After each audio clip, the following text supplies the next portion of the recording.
Assalamualaikum warahmatullahi wabarakatuh. Yang terhormat Ibu Dr. Triska Susila Nindya SKM MPH Nutrition selaku dosen pengajar dari mata kuliah Survei Konsumsi Pangan.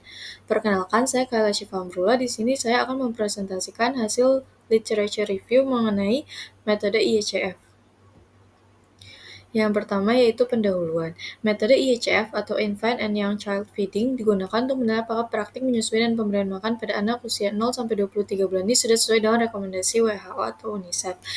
Metode ini penting karena pada usia 2 tahun pertama itu merupakan masa yang krusial bagi tumbuh kembang anak sehingga diperlukan pemantauan yang jelas terhadap kecukupan nutrisi. Pada usia 6-23 bulan, IECF juga menilai praktik MPASI melalui indikator MDD, MMF, dan MAD untuk melihat apakah anak sudah mendapatkan makanan yang cukup beragam dan dengan frekuensi pemberian yang sudah sesuai dengan usianya. Selanjutnya itu penerapan metode IECF.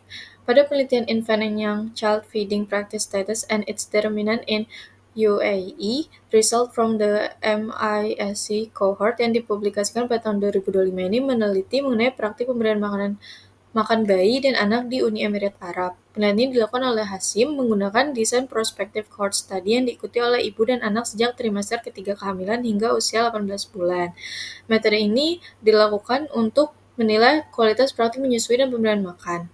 Studi ini menggunakan metode Infant and Young Child Feeding berdasarkan pedoman WHO UNICEF 2021. Selanjutnya yaitu repetisi. Pada penelitian ini, pengumpulan data ini dilakukan melalui 6 kunjungan. Setiap kunjungan menggunakan metode wawancara, kuesioner, rekam medis, antropometri, dan 24-hour recall.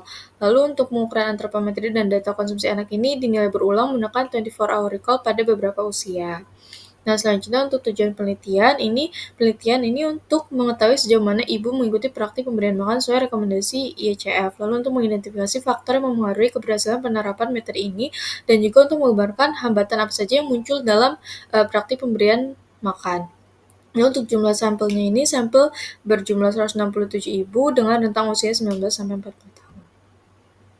Lalu ini ada timeline penelitiannya, yaitu dilakukan 6 kali kunjungan. Lalu selanjutnya cara mengolah, menganalisis, dan menyajikan data.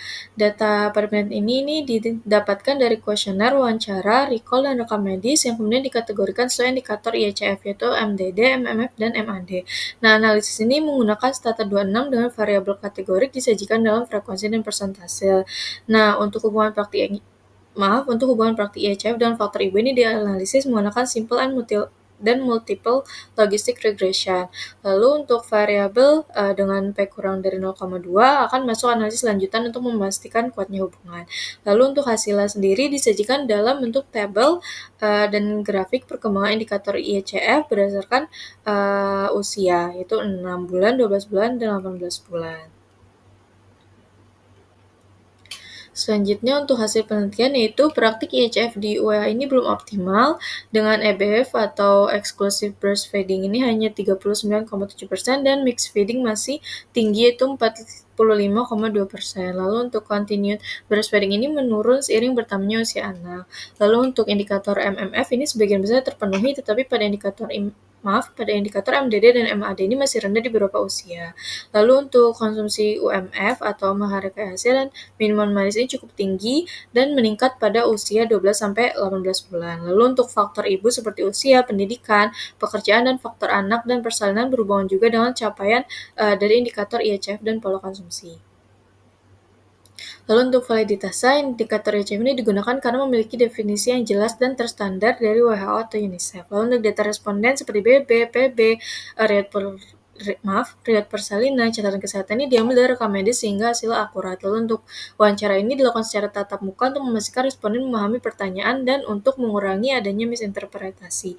Lalu untuk reliabilitasnya, yaitu enumerator ini sudah dilatih sehingga pengukuran dan pencatatan dilakukan secara konsisten. Lalu untuk pengukuran antropometri ini menggunakan alat yang sama di setiap kunjungan agar hasilnya juga konsisten. Lalu untuk jadwal pengumpulan data ini mengikuti kunjungan imunisasi sehingga pemantauan pola makan dan praktik menyusui ini dilakukan secara teratur. Lalu untuk kelebihan dan kekurangan dari metode yaitu indikator IECF ini mengikuti standar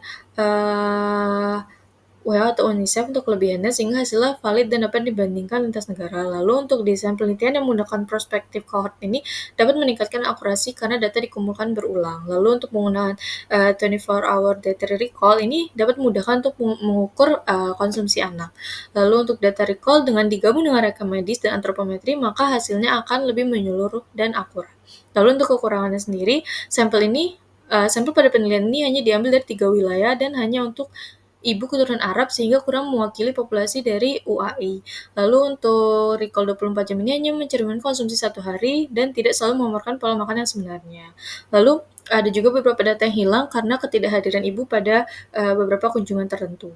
Lalu dapat juga terjadi self-report bias karena ibu dapat lupa atau memberi jawaban yang lebih baik dari kenyataan. Lalu untuk potensi bias dan cara menguranginya, untuk biasnya sendiri itu ada recall bias, social desirability bias, selection bias, dan loss to follow up. Nah, untuk cara menguranginya ini, yang pertama enumerator ini akan diberikan pelatihan untuk memastikan bahwa prosedur pengumpulan data dilakukan secara konsisten. Lalu untuk memvalidasi data, ini juga penting menggunakan rekam medis agar hasilnya lebih akurat. Lalu juga dapat menjaga konsistensi alat dan prosedur pengukuran pada setiap kunjungan sehingga hasilnya tidak bervariasi. Lalu untuk kesimpulannya, yang pertama metode IHF ini penting untuk menilai kesesuaian praktik menyusui dan pemberian makan pada anak dengan rekomendasi. Lalu di UAE ini beberapa indikator IHF masih belum optimal, terutama ASI eksklusif, keberlanjutan menyusui, dan keragaman dan kualitas MPASI. Lalu untuk faktor ibu, anak, dan kondisi kehamilan juga persalinan ini dapat berpengaruh terhadap capaian dari indikator IHF. Berikut adalah daftar pustaka yang digunakan. Sekian dari saya, kurang lebihnya mohon maaf. Terima kasih. Wassalamualaikum warahmatullahi wabarakatuh.